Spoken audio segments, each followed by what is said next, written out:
A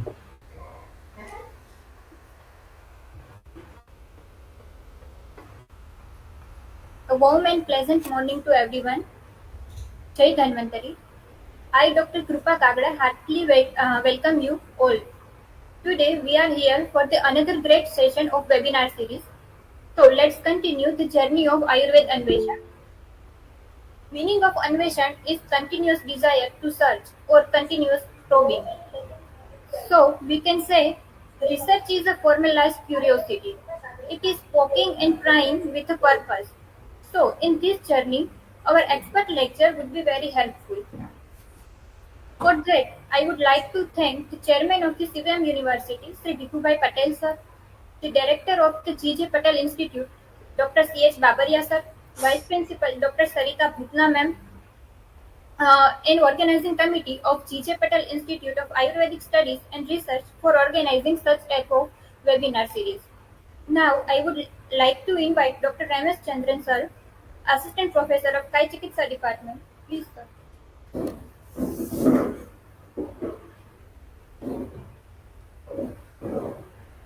Good morning, all. Yeah, it's a second session of our webinar series. It's very fortunate to have us Dr. Mukund Sabnis sir with us, who is an pioneer in the field of Ayurveda, especially in the management of obesity. He is a renowned practitioner in the field of obesity, both worldly and nationally. A warm welcome, sir, to the session. Today, sir will be giving us lecture on the topic Importance of Biomarkers in Ayurveda. I hand over this session to Kripa. Sorry, I hand over the session to the Mukund sir to continue with this lecture series. Thank you, sir. So, shall I start?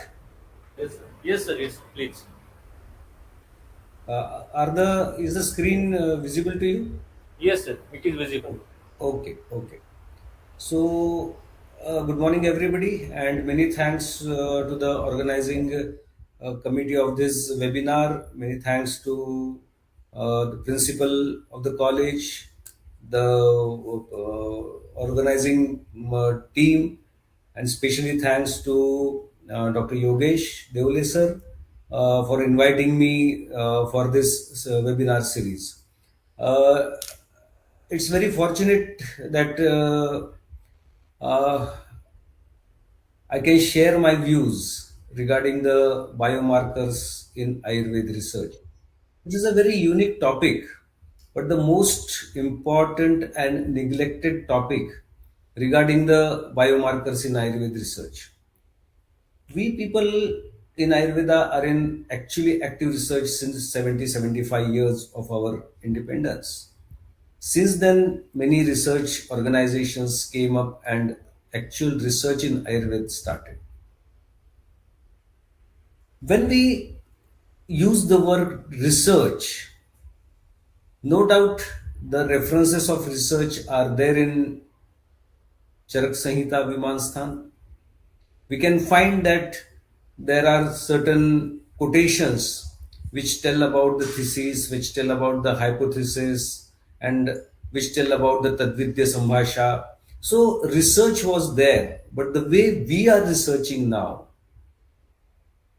the way medical research is going, and the setup of Ayurveda as a system of medicine doesn't match actually. When we go for a research, majority of the people they are inclined towards clinical research. That people want to go for research for with certain drugs or with certain diseases and the effect of the drugs against that diseases, that is not the research.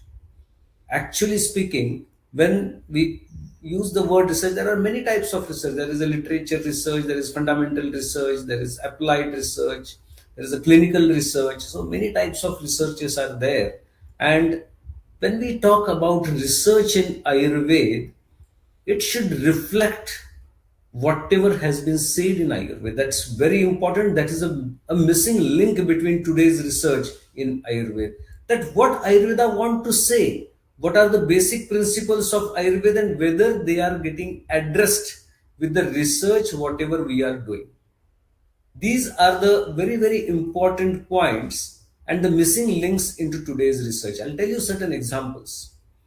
That when we go for a research in metabolic disorder, or when we are there to explore any principle of Ayurveda, and we take, for example, we take diabetes as an example, or prameha as an example, and we go for a clinical trials with certain herbs or combination of the herbs or certain herbomineral formulation, what we see is that how much sugar is getting lowered.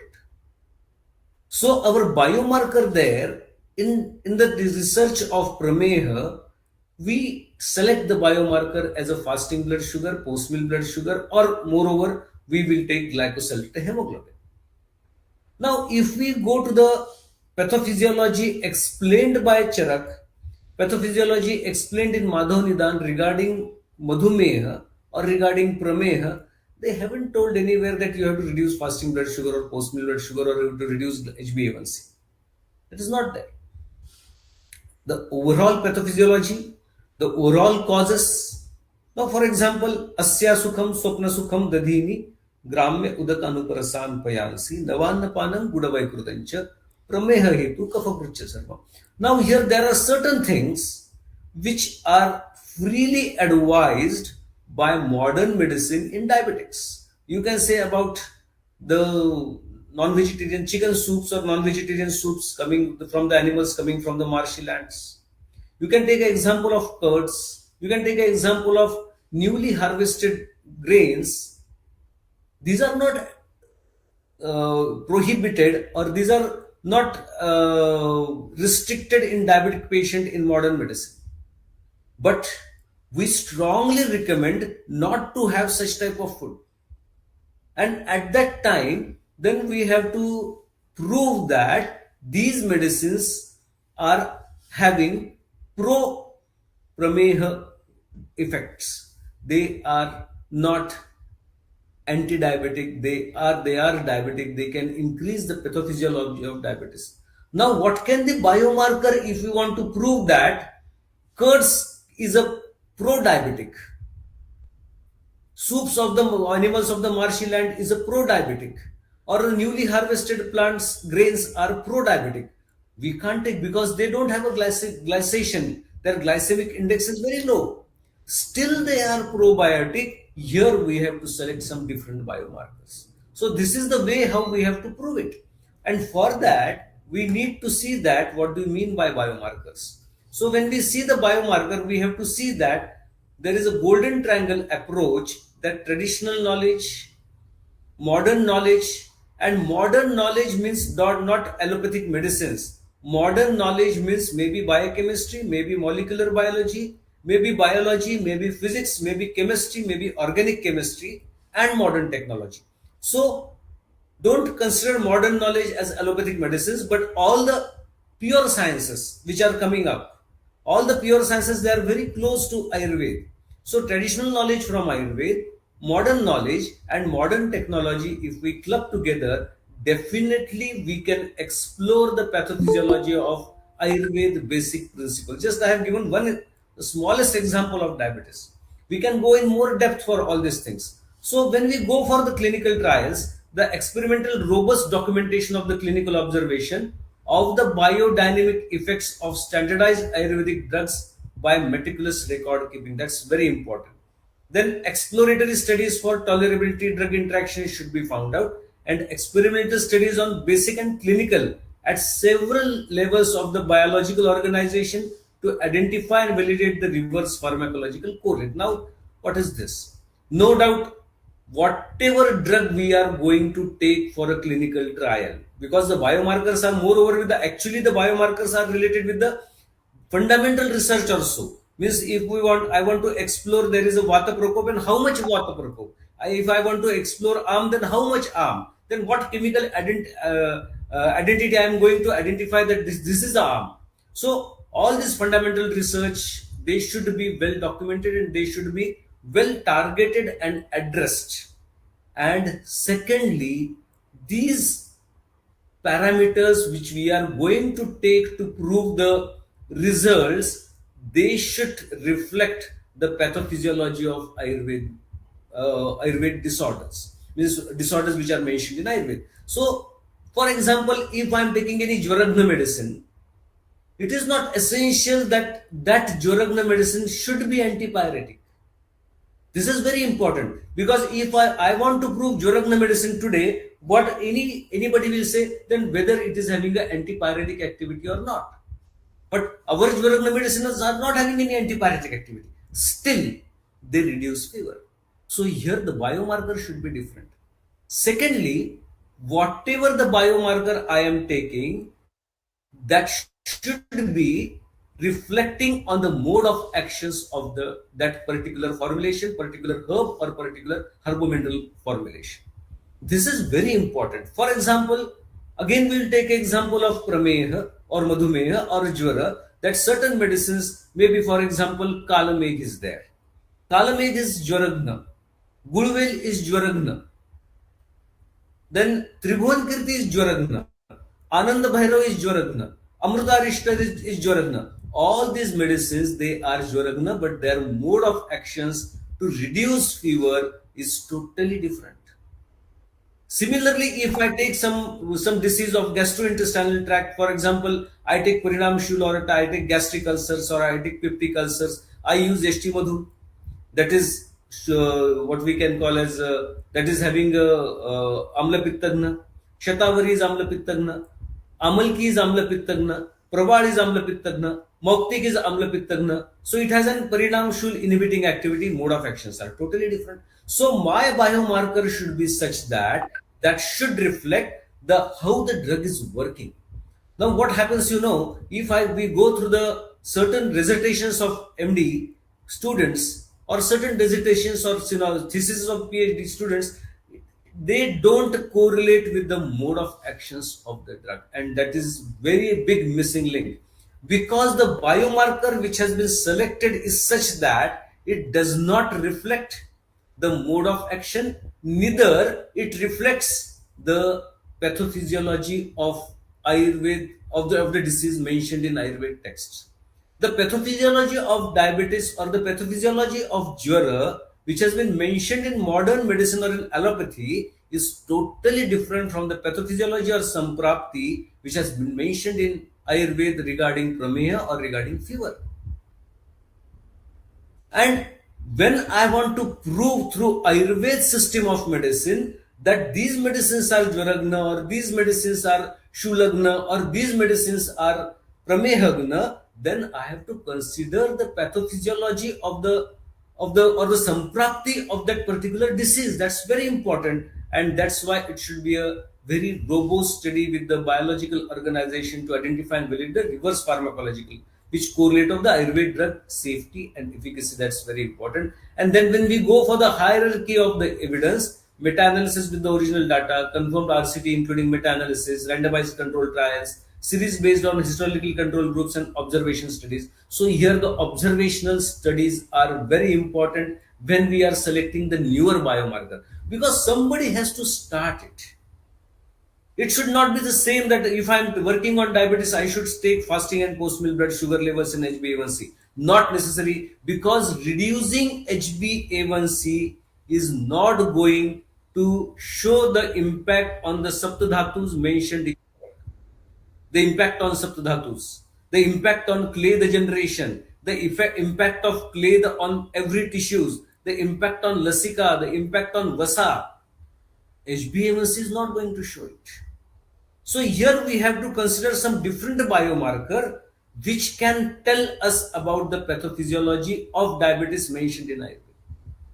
We have to select certain parameter which can say that if I am using Amalki as a Pramehagna, that how Amalki is working on Prameha as per the pathophysiology, and that should be explained in the terms of molecular biology or biochemistry as well as in the terms of Samprapti or Vata Pitta Kapha or Dosha Dushya Samurchana. If these two are correlated very correctly, then and then only we can say that I am doing research in the Ayurveda field. If I am just proving that my medicine is having a anti-diabetic or hypoglycemic activity, then we are adding some new things in modern medicine, not in Ayurveda.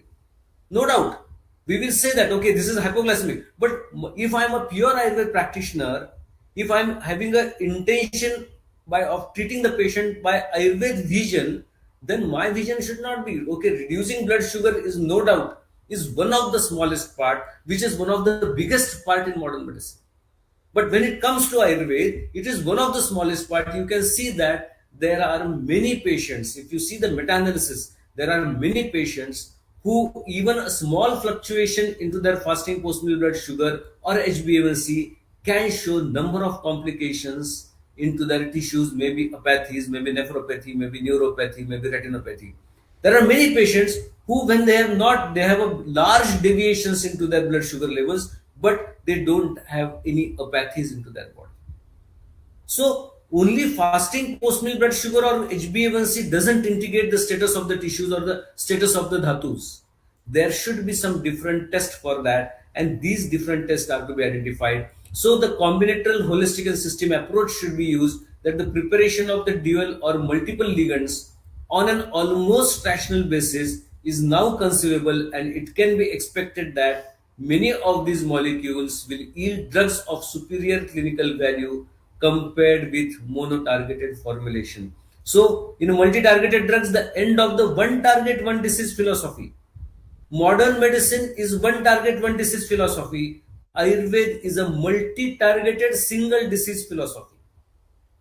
These things are to be understood when we are going for Ayurveda research and or we are selecting a biomarker. That whenever I am taking Gulvel or I am taking Shunthi or I am taking Kalme for any particular disease, we should understand that this Gulvel or this Kalme are going to target multiple receptors on multiple tissues.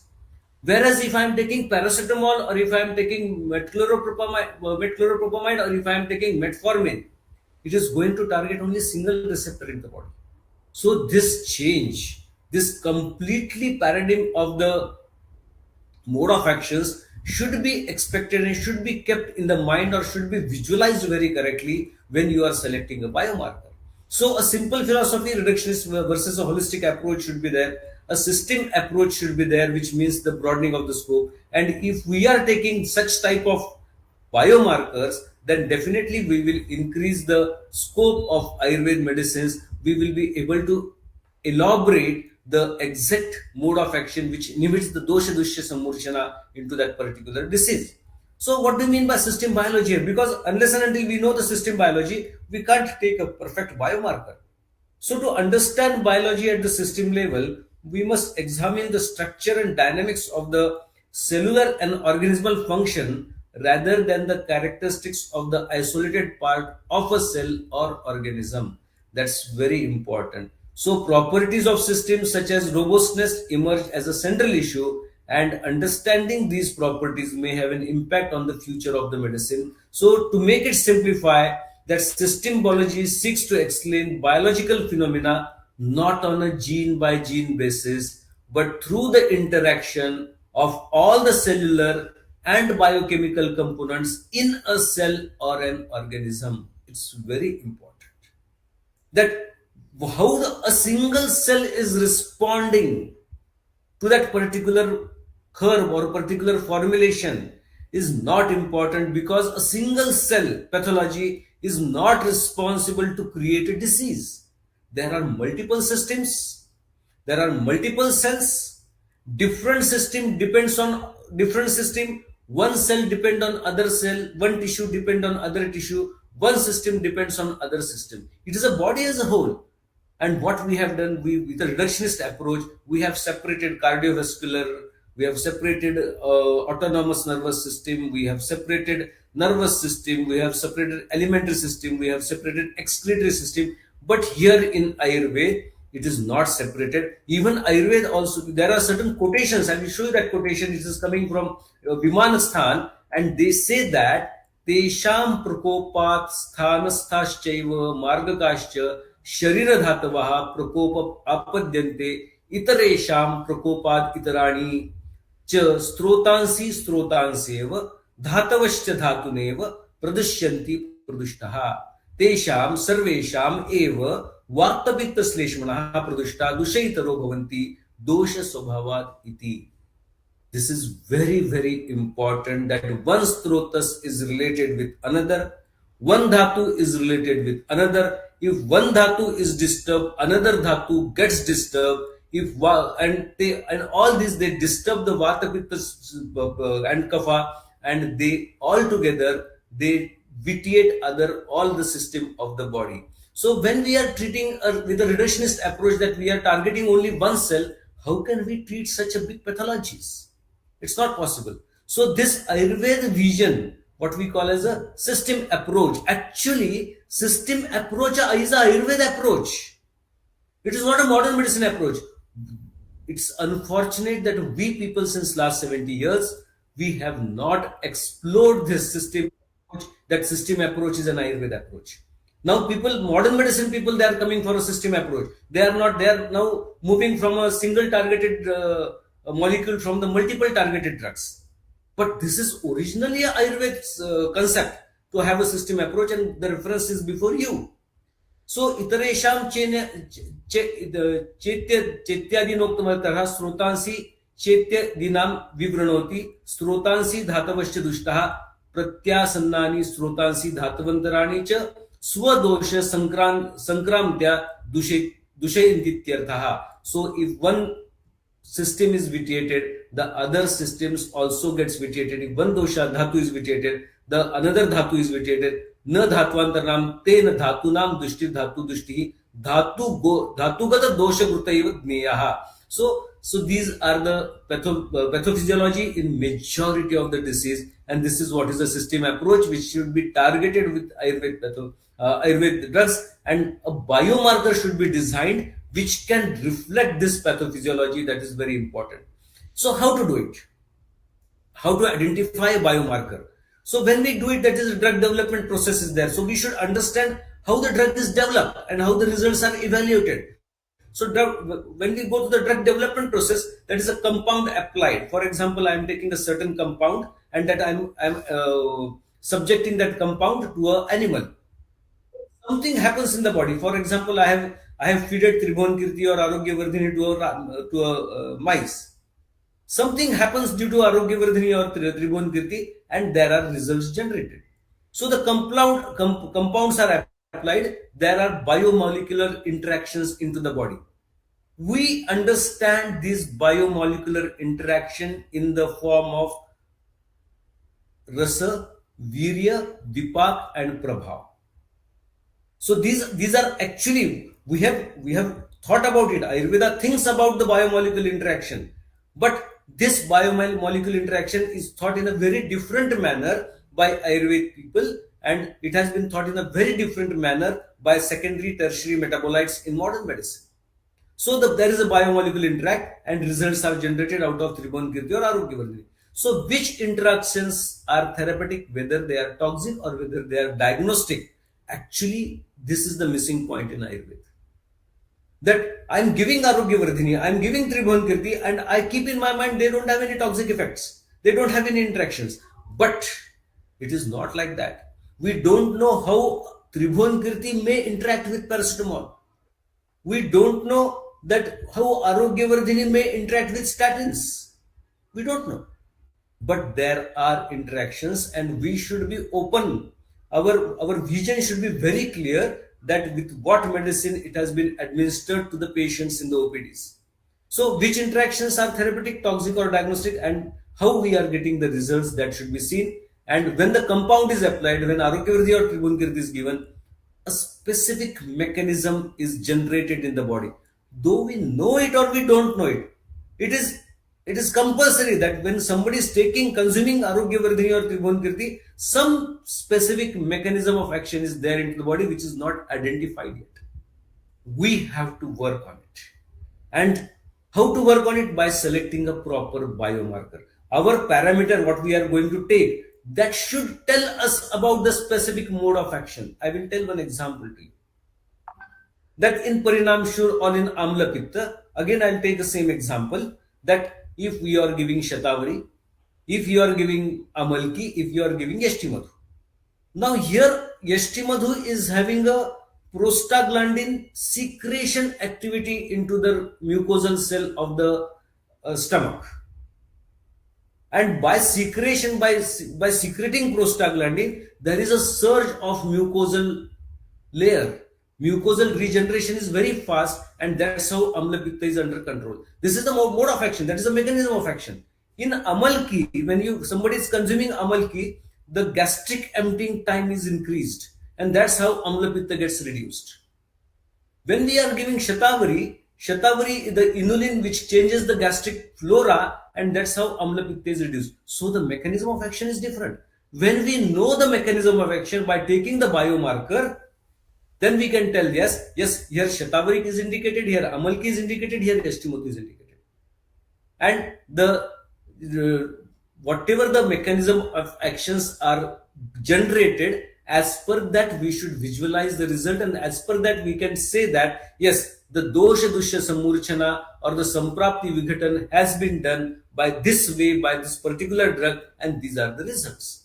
And how we have to identify? We have to identify by particular biomarker. So mechanistic understanding is critical to drug discovery and development, and these are the missing points in Ayurveda research. In Ayurveda research, what we are telling, we are taking Ayurvedic drug as an experimental drug. Definitely we are taking an herb which is mentioned in Charak Sushruta Vagbhat. Definitely we are taking certain formulation, but what we are doing the research keeping the modern pathophysiology in mind, because the biomarkers we are taking are targeting the what is the modern pathophysiological changes, but we have to explore the dosha dushya samurchana which is never targeted. So I feel that whatever the drugs we are going to take, those drugs should be subjected or should be visualized to how they are going to pacify, how they are going to stop the dosha dushya samurchana, and how they are going to treat the disease. That mechanism of action of the drugs and the proper biomarker can help us in doing all these things. So when we go to the biomarker, what is a biomarker? So a characteristics that is objectively measured and evaluated as an indicator of normal biological processes, pathogenic processes, or pharmacological response to a therapeutic intervention. It's very important. When we are taking a biomarker, when we are taking a parameter that is a objective parameter, that is an indicator of normal biological processes. Now, for example, if I am working on a normal individual, a healthy individual, so whatever research I am doing on a healthy individual, the biomarker should tell the physiology of Ayurveda. When I am taking a diseased individual, the biomarker should tell the dosha dushya samurchana of that particular disease. And when I am taking any drug to explore its pharmacology, I should be able to explore the pharmacology in the terms definitely by modern molecular biology, as well I should be able to establish or re-establish with a particular biomarker the taste of that drug, the rasa, the vipak, the virya, and I will tell you there are biomarkers for that. There are biomarkers to evaluate the taste of the drug, and that works through G protein coupled receptors. So there are extra gustatory taste receptors. There are hot and cold taste receptors which can reflect with the virya, that is Ushna and Shita. There is post digestive taste receptors which can tell about the Madhur, Amla or Katu Vipak. So everything can be done with the help of biomolecular biology. Our vision should be open. And then we can definitely have a therapeutic intervention. Yes, that my drug, my Ayurvedic drug formulation or a single herb that has indicated a normal biological process in the body, that has indicated a samprapti in the body, that is working through the rasa or katu ras or tikta ras or madhur ras, its virya is ushna and tikshna, everything can be analyzed with the biomarkers. Such types of biomarkers are available nowadays and we can explore them very nicely. So a broad definition of biomarker is that a xenobiotically induced variation in cellular or biochemical components or processes, structures or functions that is measurable in a biological system. Again, I'll read it. A broad definition is xenobiotically induced variation in cellular or biochemical components or processes, structures or functions that is measurable. And I'll tell you, rasa can be measured, vipak can be measured, virya can be measured, kleda can be measured, arm can be measured. We have to try it. Everything can be measured, and we are not trying to measure them. For example, I give a common example every time in the lectures. I give the example that nearly if you go to the dissertations available in the India up till now, majority of the dissertation is on Amavat. But we have not identified arm. We don't know by giving our drug, maybe Gugulu or maybe Shunti or maybe Gulwin, whether it is reducing arm or not, we don't know. We check RA factors. RA factor is a different entity. You are proving rheumatism. But when I want to check Amavat, I have to first see that whether I am inhibiting arm or not. Unless I am inhibiting arm, how can I go for the further treatments? And that we have not established. Similar is the all the disease process. Until and unless you are targeting the pathology. For example, in diabetes, we don't know that whether we are targeting kleda or not. Unless and until you are targeting kleda, how can you treat the shaithilya? That's very important. There are many examples that way that you can select a proper biomarker and you can go through it. So the WHO it defines the biomarker as any parameter that can be used to measure an interaction between a biological system and an environmental agent, which may be chemical, physiological, or biological. Any pathophysiology, samprapti, is in the biological system. And there is an interaction between a samprapti and a drug. And that interaction is to be identified, and that's very important. We take Ayurveda research very easily. We take some drugs which has been mentioned in Charak Sushruta Bhagavad or in the books which are listed, 50 books, classical books. We take some drug, select some disease, and we try to give that drug to in a particular disease without thinking that what can be a biological interaction between a samprapti and a drug which has been taken or an experimental drug. And this is very important. That should be focused. So, can biomarker be compared with Yukti Praman? So, it is a Yukti Praman, Buddhi Pashyati Ya Bhavan, Bahu Karana Yogajan, Yukti Stri Kala Sadhnya, Tri Varga Sadhyate. So, a biomarker should show the cause also. So, the Nidan can be identified by biomarker, Lakshan can be identified by biomarker, and prognosis, that is what we can call as that sadhya sadhyata, that can be also found out by biomarker. So a single biomarker can explain the cause, can explain the symptoms, can explain the prognosis of the disease. So that's why particular biomarkers are to be taken. So the disease pathway, that is etiology, that is induction of the disease, pathogenesis, that is what is the exact pathology, then diagnosis, that is detection, and the disease. All these things, right from the etiology to the disease, this should be identified by the biomarker. If you are taking RA factor in Amvat or fasting blood sugar in Prameha, so these biomarkers will not tell what is the cause, what is the prognosis, what is the pathology, and what is the disease. No. Fasting blood sugar can tell hyperglycemia. Fasting blood sugar can't tell diabetes. There is a difference. RA factor can tell that there is a rheumatism. RA factor can't tell arthritis. Rheumatism can be diagnosed, arthritis. So there are many people who are having RA factor positive, they are not showing arthritis as a symptom.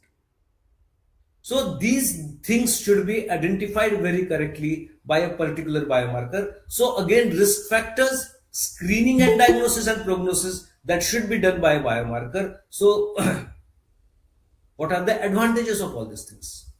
So biological monitoring of the therapeutic agents, advantages of biological monitoring, the markers of subclinical responses with the therapeutic target range, that is early indicators, accounts for inter-individual differences in response to therapeutic agents, that is pharmacodynamic effect should be told, accounts for intra-individual differences due to the pathophysiological changes during a specific time period.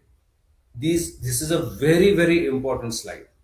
That is advantage of biological monitoring. Why we should take a particular biomarker, that a particular biomarkers is can tell about the subclinical response within the therapeutic target range. Those are called as early indicator. Accounts for inter-individual differences in response to therapeutic agents. That is pharmacodynamic effects. Pharmacodynamic effects in Ayurveda differs from person to person and accounts for inter-individual difference due to the pathophysiological changes during a specific time period. Now, I'll give an example. Vidangam nagaram ksharaha kala loha rajo madhu yava amalaka churnacha prayogaha shreshta uchyate in sthulata. Okay. Now, if you see the chemical constituents of Vidanga, Nagar, Kshara, Madhu, Yava, Amalaki Churna, everything is different. For the pharmacological effect or the pharmacodynamic effect of these drugs is totally different. Still, the end result that they can reduce weight, they can have an impact on obesity. How? And we have to identify certain biomarkers which can elaborate, which can explain, which can identify the pathophysiology in the body and the pharmacodynamic effect of the drug. And there are certain biomarkers for that. So a single biomarker at a single given time will not work. When it comes to Ayurveda pathophysiology, we have to take multiple biomarkers. For example, if we take obesity as a disease, sthulata. When we take obesity as a disease, there are multiple reasons at a molecular level. Then there can be oxidative stress, there can be inflammatory pathology, there can be change in the gut flora, there can be change in the endocrine hormones, there can be change in the gut hormone. So different pathologies can create ultimately obesity. There can be a strong insulin resistance. Again, strong insulin resistance can be there at a hypothalamus level, at a limbic level. There can be insulin resistance at a musculoskeletal level. There can be insulin resistance at a hepatocyte level. Everywhere the drug changes, everywhere the pathology changes, but the ultimate effect is obesity. So a biomarker should be such that which can exactly indicate about what is the pathology into particular disease. And that way we can identify, we can target the pathology or samprapti of obesity. So what are the steps to develop the biomarker? That selection of type, risk factor versus disease surrogate, that validity of relation to disease means if I am taking biomarker X biomarker, I should relate that X biomarker to the samprapti of that particular disease. That is and that we have to validate again. So validity of relation to disease, field methods, that in the body, what are the methods to identify it? Then dose response. I am giving 1 gram amalki, I am giving 2 gram amalki, I am giving 5 gram amalki, I am giving 10 gram amalki. As the dose changes, the impact or the effects also changes. That is very important. So dose response is very important in this. Then coming for the modifiers, what modifying into the dose or the dosage form we have to do. Then sensitivity and specificity. These are very important things when we are identifying the biomarker. That biomarker should be sensitive and that biomarker should be specific. For example, I'll take an example again of obesity that will make you understand very easily. If I have a time period of 2 months to study a single drug, for example, Musta, in obesity, and only 2 months are there for the patients, I started giving Musta in a dose of 10 grams per day, and every 8 days I am going to check the weight of the patient. Will there be any change in the weight of the patient immediately while giving Musta? No. There can't be a change. Or if there would be a change of 100-200 grams in a month with only Musta, then that would not be a statistical significant change. So my biomarker, or secondly, whatever the change is there in the weight, is it like that is due to Musta? So the biomarker should be sensitive, the biomarker should be specific. Here what I can take? I can take insulin, fasting insulin, or beta homa, or HOMA index as a biomarker which can suggest the pathology, which can suggest the sensitivity, which can elicit the response very fast, and which will be specific that it will tell yes, it is going to reduce insulin resistance.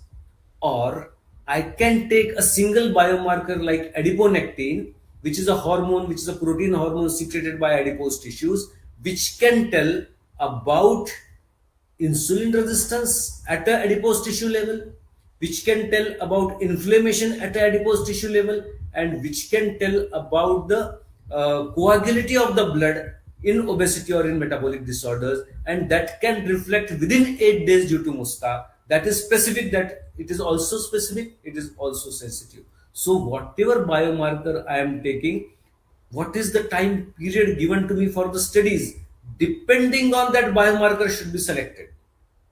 So it should be validate of the relation to disease, field methods, dose response, modifiers, sensitivity and specificity, and population variation. If I am working for Western people, if I am working for Eastern people, if I am working for Gujarat, if I am working for Maharashtra, the demographic or the geographical locations, the trades are totally different.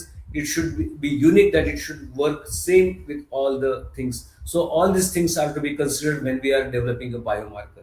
So criteria for biomarker, for example, for aging, for rasayan, the biomarker should reflect some biological process, and the biomarker should not reflect the disease when we are taking as a rasayan. The biomarker should be widely reproducible across similar species. If it is working in mice, it should work in humans.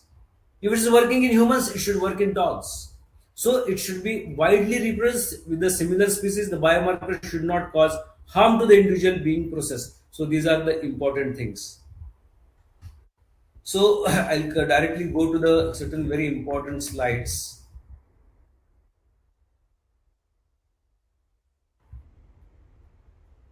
Yes. Now, integrative solution from modern perspective. Now we take different topics, different type of topics as per Ayurveda concepts. Now here I have put some Ayurveda concepts before you. And I want to go for research because these are the untouched areas in Ayurveda. Nobody has touched it. Nobody has done any work on it. And still I want to work on it. I want to prove that yes, this concepts, whatever you are looking in the screen, I'm going to explain one and one concept.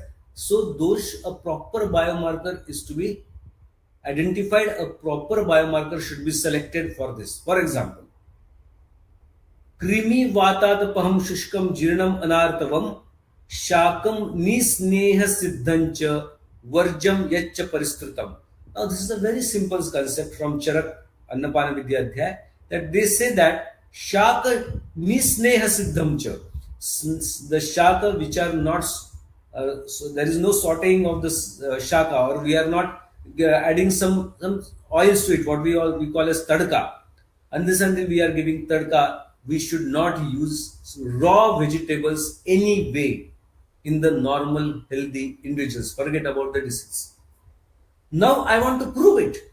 First of all, it is against the public vision, or it is against the flow of the thoughts of the people all over the world, that salad should not be consumed. Ayurveda says that it should be cooked. Vegetables should be cooked and then they should be consumed. Shakam nisneha siddham cha varjam yaccha paristritam. So it should not be consumed. Now I want to prove it. That what happens with the raw salads which are raw and vegetables which are cooked. Now I want to identify, I have to fix a biomarkers in an individual which can prove this basic principle or basic concept of Ayurveda. Here there is no disease. So we can't take any biomarker which tells about any disease. Here we have to talk about the physiological process. And then we have to think a lot that what raw vegetables can do to the intestines, raw vegetable due to the digestion, raw vegetable working on the gut microbiota, raw vegetables which working on the what we can call gut flora. All this thought process should be there. Then a particular biomarker should be selected, and then one by one, 4, 5 biomarkers should be taken, and then we can prove it very correctly. Yes, that Shakam ni sneha siddham cha varjam yaccha paristutam is very correct. Now, what is the thing? Now, even in Indian FDA or FDA Food and Drug, all over the world, they make compulsory to eat salads. Not only with salads, Indian FDA has compulsory made curds to be made available in an Indian thali. You go pan India, if you order a thali, you will find a curd into it, and Ayurveda says that regular consumption of curd is not good. This is Ayurveda principle. Even Ashtang Sangra, Ashtang Hriday, even Charak, they have said that curds should not be consumed regularly. And here in Indian thali, regular consumption of curds is advised. Even modern dietitian, they advise regular curds. Then how we can debate with them? We have to select a particular biomarker which can tell it should be a physiological, which can tell about that consumption of curds in a normal individual can change some physiological reaction in the body, and then it can be, this concept of Ayurveda can be established very correctly. Here a particular biomarker should be taken. Then patre, pushpe, phale, kande cha guruta kramat. Now there is a notion in the public domain that fruits are very light for digestion. And here Ayurveda said patre, pushpe, phale, nale, kande. Guruta kramat. So kanda, whatever the fruits which are in the form of roots, they are very heavy for digestion. And we people don't believe it. Even onions, garlics, potatoes, sweet potatoes, yam, all such type of things, they are very heavy for digestion. Fruits are heavy for digestion. But here, what we feel, fruits are light for digestion. So this is the notion all over the world. But Ayurveda principle is exactly opposite to it. Then how we prove it? We have to take a particular biomarker for it. So biomarkers are not only for the clinical research.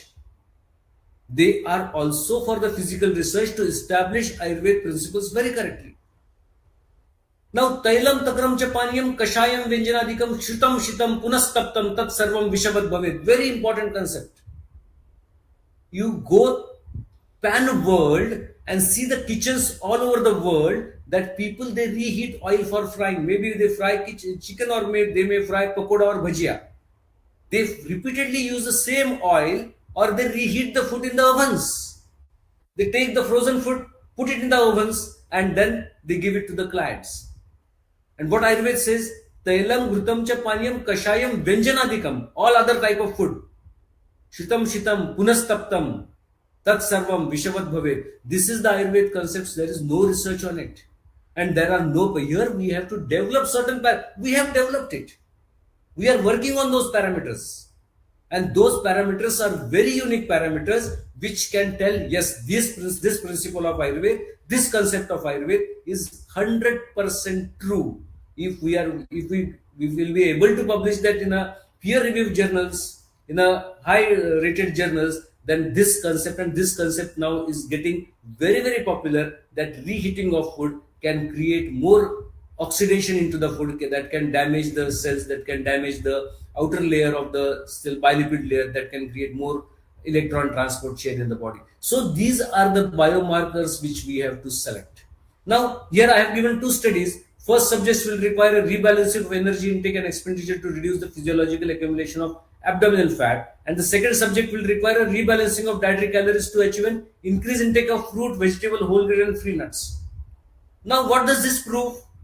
That okay, vegetables, fruits, whole grains and tree nuts, they are very rich in omega-3, omega-6 and very good in metabolic disorders, but they don't reduce the pathology. They can reduce weight up to a certain extent, but the inflammatory pathology, the glycation pathology, that will not be reduced. Here the vegetables are raw vegetables, which is against the concept of Ayurveda. Here a particular, because here the biomarkers which are taken are as per the Ayurveda, modern pathophysiology, the biomarkers are not as per the Ayurveda pathology. Same, biomarkers are coming from molecular biology or biochemistry.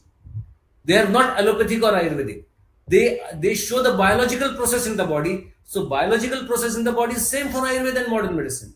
We have to select certain biological process biomarkers which can indicate the dosha dushya samurchana, or which can indicate the the dosha prakop, or the dhatugat, or the dhatugat vikar into the body. So this is the way how we should go for. Now here again, one more example I'll give, that Varna, Swara, Netra, Kesha, Loma, Nakha, Danta, Oshta, Purisheshu, Visheshta, Sneha, Meda, Saranam. So we know that there is a Sara Sarata has been explained in Charakramasta. Sa Sarata, Vitta, Aishwarya, Sukha, Upabhoga, Pradhanyanjeva, Sukumaracho, Prachatu, Nachishtu. सारते श्वादो सार शब्देन विशुद्धतरो धातु रुच्यते सप्रभेवेति प्राभायुक्ता त्वक. Now, when it comes to obesity like disease, and when we say that this person is 100 kg or 110 kg or 120 kg, 20 kg weight, then whether this person is Medasar or Medasar, how I should identify it? There should be a parameter, because our text, our concept, Ayurveda text or Ayurveda concept says that if the person is Medasar, no need of doing anything. That is a Medasaratva. That is more healthy for him. Actually, reducing weight of that person will deteriorate his health. How to identify it? No thought. So we have to identify the Sarata not only with the Meda Saratva, but we have to identify the Sarata of Rasasar, Raktasar, Medasar, Mausasar, Majjakshar, Astisar, and Shukrakshar. So these Sarata can be identified very correctly with the help of biomarkers, and then we have to treat the disease. I'll take some examples to you. There are some people who have hemoglobin 18, which is not normal, which is on the higher side. Some people can diagnose as polycythemia vera, or some people can diagnose as hemoglobinopathies. But this 18 hemoglobin is normal for that individual, because whatever the average we have taken, that is an average thing. That is not for a particular person. This 18 hemoglobin person can have a Raktasarata. We have to classify between them that this is Raktasarata, no need to treat. This way we have to. This is a patient of who is 120 kg weight, having Medasarata, no need to treat. So this is a very unique concept of Ayurveda, where it is never focused in the clinic. And if we are not focusing these important concepts in our clinic, then where we are doing Ayurveda managements? So this is very important to identify or to have a biomarker for a physiological concept. Forget about the disease process. That is too long journey. But when we are coming for what we can say for a physiology or for the basic fundamental concepts of Sarasarata is a normal individual. That's a physiological concept. And that physiological concept, again, as it is a biological concept, it is in the body, we should be able to identify this is Sarata, this is Asarata, and that should be able to identify with the biological marker, with the molecular biology or with the biochemistry. And then only we can proceed with the word research in Ayurveda. Because research, it needs a parameter, it needs a marker to tell that, yes, this is the change and this was the number.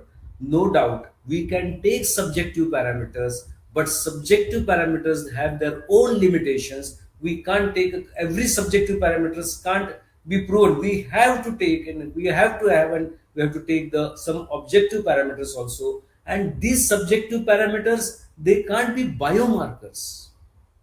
They can prove, but they can't be biomarkers. If laghuta of the body, for example, we say that I am giving certain medicine, Amapachak, and here laghuta has been achieved in the body. What that laghuta will reflect, whether that laghuta will reflect about the biochemical changes in arm, whether that laghuta will reflect the etiological process of the body, whether that laghuta will have a prognosis, no. So to identify all these things which we have seen in the previous slides about the biomarkers, we should have certain objective biomarker which can suggest about the dosha dushya samurcha and the pathophysiology explained in Ayurveda. Then and then it can be an Ayurveda research. Now coming to a different example, coming into more depth of certain examples, here this is due to vitiation of Meda Dhatu.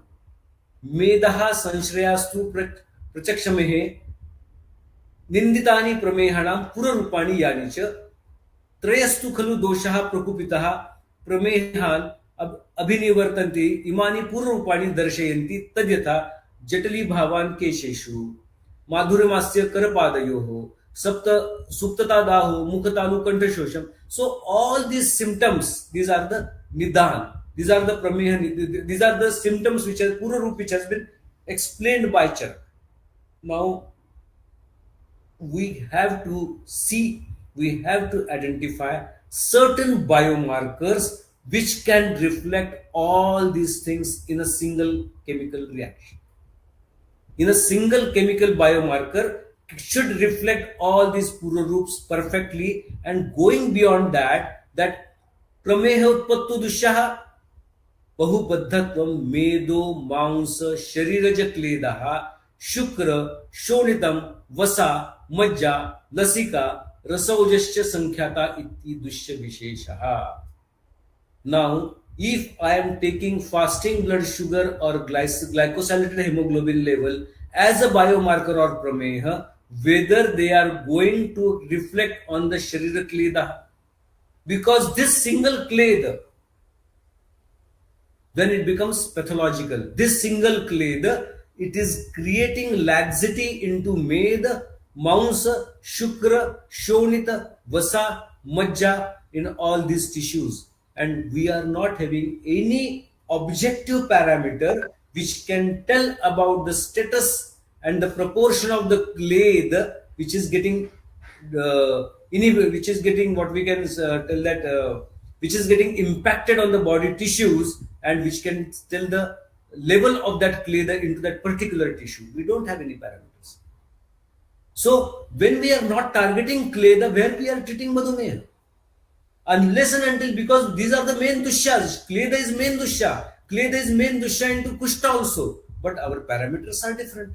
Unless and until we are taking any biomarker which can target this utpatto dushyaha of prameha and specifically shariraja kledaha, there a particular biomarker should be there which can reflect this pathophysiology.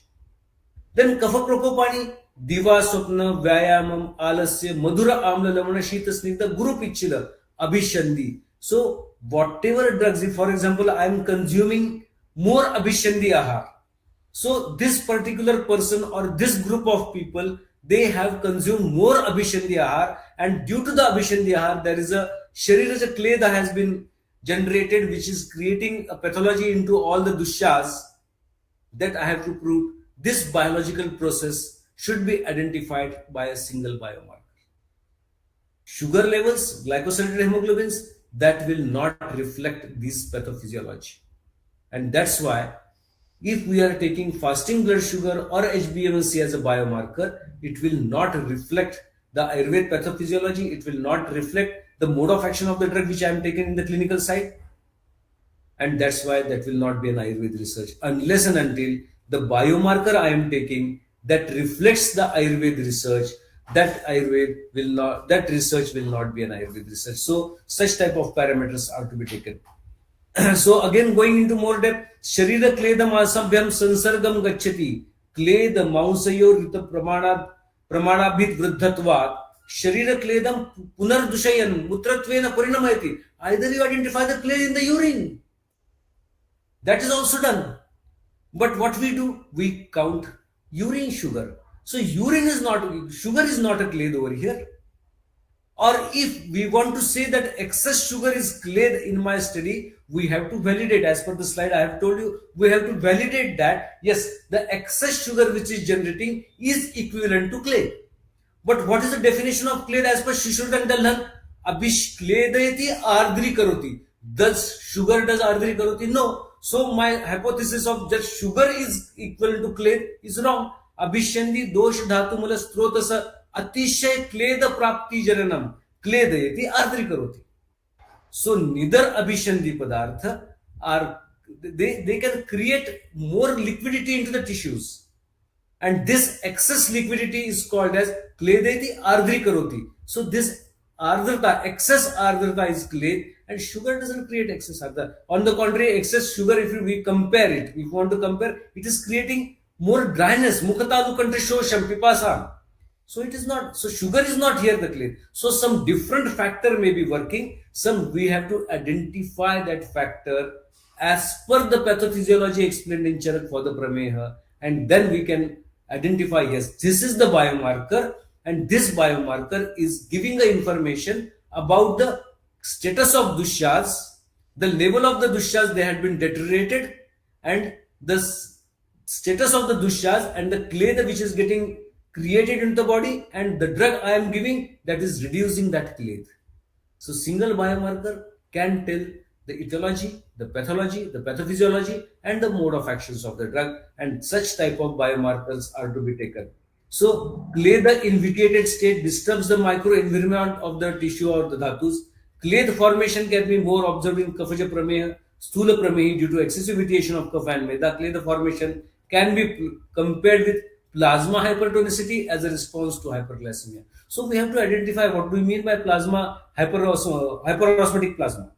So these are the things, intake of fats or kapha prakop, that can be identified by a vascular cell adhesion molecule, that can be identified by endothelial leukocyte adhesion molecule, that can be identified by intracellular adhesion molecules. So these are the chemical entities, these are the biological entities which can reflect certain physiological as well as pathological processes into the body, and which can be compared after validation, after proper validation, with the pathophysiological process or samprapti or doshi dushya samurchana as per the Ayurveda pathology. So, so here Sharira Shaithilya, for example in Prameha, again we will come to Prameha. Sharira Shaithilya is very important concept, and when there is a Sharira Shaithilya, definitely this Sharira Saprakupita Kshiprameва Sharire Visrupti Labhate Sharira Shaithilya Trayodosha Yugapad Prakopam Apadyante Togadaya Chatvaraha Shaithilyan Apadyante. So there is a laxity into the tissues in Prameha as well as in Kushta. So this Shaithilya, laxity in the tissues, is mostly due to the vitiated kleda. Now again, kleda is one of the important ahar parinam karak bhav. So clade is not a pathological factor. Clade is a physiological factor, but when this physiological clade gets vitiated, gets disturbed, goes out of control or out of the level of the normalcy, can create pathology. So here we have to look clade as a physiological factor and as a pathological factor also. That way we have to keep the vision when we are identifying the biomarker. Similarly with Lasika, Vasa and Lasika are also said to be the dushas in Prameha. Vasa is fat situated in muscles in normal condition, and Lasika is a fluid in between two muscles, as explained by Chakrapani. Lasika mansagadatvare udaka bhagaha vakshanti hi sharire yad mansagadatvare udakam Lasika shabdam labhante.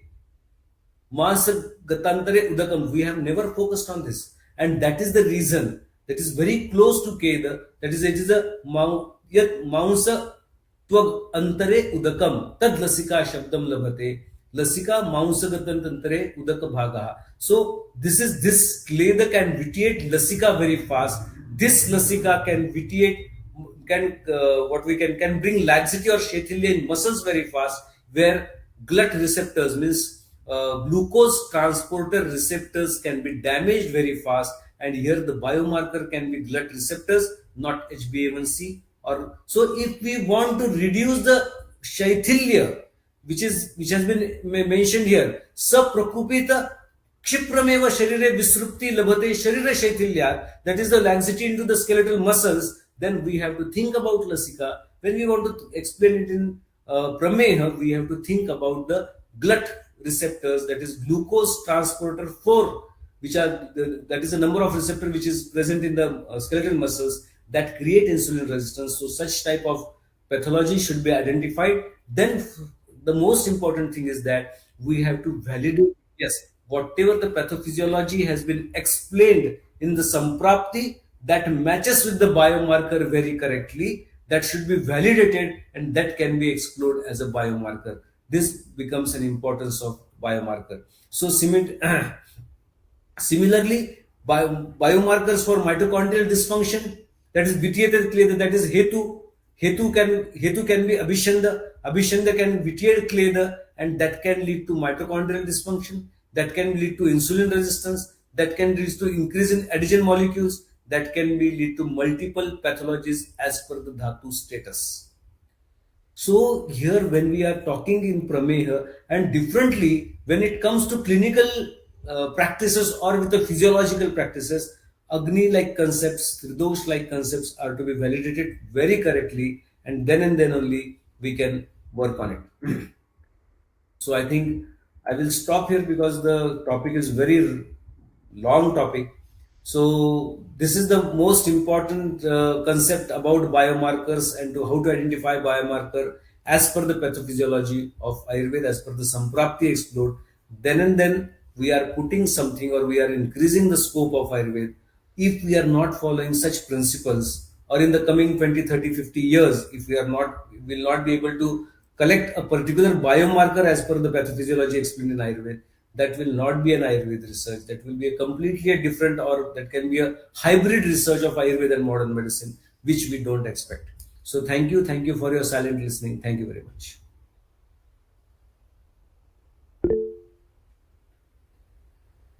If you have any questions, you can just ask.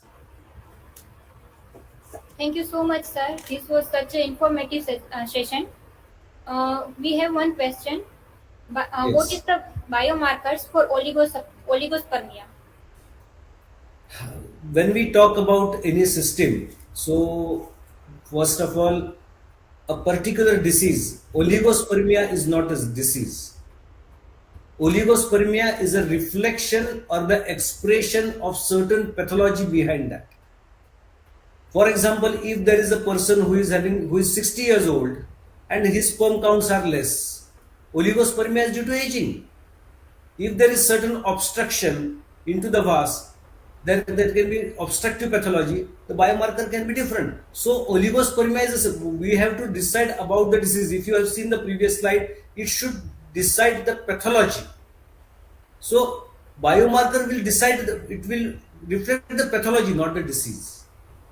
So coming to the question again, that what is the biomarker for oligospermia, we have to first identify what is the pathology into particular disease, then we can suggest that what is the biomarker for oligospermia. In general, oligospermia, the biomarker for oligospermia can be DHEA, dihydroepiandrosterone sulfate, or maybe oxidized or what we can call as deoxytestosterone.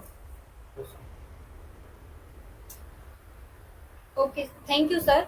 But one more question: how to uh, oligospermia in a person of 40 years? See, basically, if there is oligospermia of the age of 40 years, and we have to, then DHES can be taken as a biomarker. That DHES reflects very fast in the patient. If you are giving some medicines for them, and if they are not, if you have a very short period to identify the effects of the drugs, you can take DHES as a biomarker, dihydroepiandrosterone sulfate. Okay, sir. There is one more question from Srikant Mundra, sir. They would like to ask how to assess arm in obesity with biomarkers. This is a very big topic. I'll request your organization to conduct a series of lectures in this area.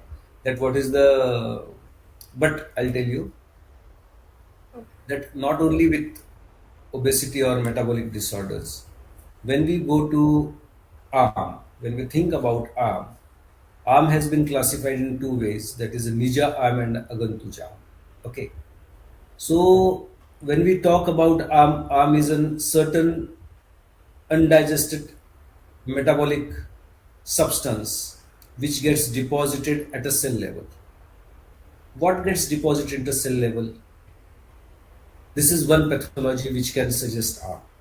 Second pathology which can suggest arm is the non-conversion of food into energy, the obstruction which comes into non-conversion of food into complete energy, that can be again identified as arm. Third category of arm which we can identify is that there can be a problem with the signal transductions. There are chemical signaling between the cell to cell. And if there is a oxidation into the lipid bilayer of the cell, then the conduction of the chemical conduction doesn't work. That can also be identified as harm. So, if we want to identify harm, particularly in metabolic disorders, we can have three, four parameters. One, and then secondly, when it is a endogenous or exogenous. So there are two parameters. What we can do is what we can work is uh, lipid peroxidation or identification of lipid peroxides or endogenous antioxidants into the blood. If the endogenous antioxidants are depleted very severely, that can have that can suggest some part of it. That is not a complete harm. But going to the because creating harm is to change in the molecular patterns of a cell regarding DNA replication, the RNA replication, or DNA regarding the transcription. So here, what we can say that is PAMP PAM or DAMP DAM, disease associated metabolic patterns. So these disease associated metabolic patterns can be correctly identified as harm in metabolic disease. Thank you, sir. Now I would like to invite our respected director, sir, Dr. C.H. Babaria, sir, for his concluding remarks.